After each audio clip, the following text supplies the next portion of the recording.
मीरपुर माथेरो जे आसपास इलाइक़नि में इलेक्शन जे हवाले सां साबिक़ MNA सरदार मीर ख़ालिद अहमद ख़ान लुंड जे फर्ज़ंद मीर शहबाज़ अहमद ख़ान लुंड जूं कॉर्नर गॾिजाणियूं मीरपुर माथेरो जे ॻोठ ख़ैर मोहम्मद महर, रईस नजमुद्दीन महर, रईस मोहम्मद ईदन महर ऐं बिरादरी वटि इलेक्शन जे हवाले सां कॉर्नर गॾिजाणियूं कयूं वयूं। ॻोठ मोहम्मद सिद्दीक़ कलवड़ में जावेद अहमद कलवड़, वॾेरो सलीम कलवड़ ऐं कलवड़ बिरादरी वटि इलेक्शन जे हवाले सां कॉर्नर गॾिजाणियूं कयूं। ॻोठ फज़ल तईम में इक़बाल अहमद कलवड़, अब्दुल सत्तार छॼण वटि इलेक्शन जे हवाले सां कॉर्नर गॾिजाणियूं कयूं।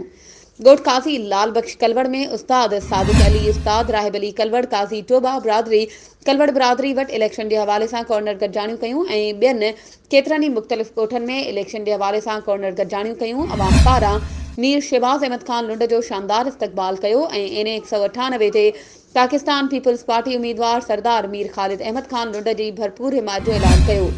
मीर शहबाज़ अहमद ख़ान लुंड सां गॾु चौधरी ज़ीशान हुसैन, अली ख़ान बोज़दार, मोहम्मद अली चांडियो, अब्दुल रज़ाक ख़ान बोज़दार, सालिक हुसैन लाशारी,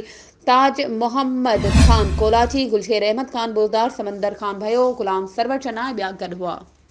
वधीक ख़बरुनि ऐं अपडेट्स जे लाइ असांजे चैनल खे सब्सक्राइब कयो ऐं हा, बेल आइकन खे प्रेस करणु न विसारिजो त जीअं असांजी हर नई अचण वारी वीडियो तव्हां ताईं पहुची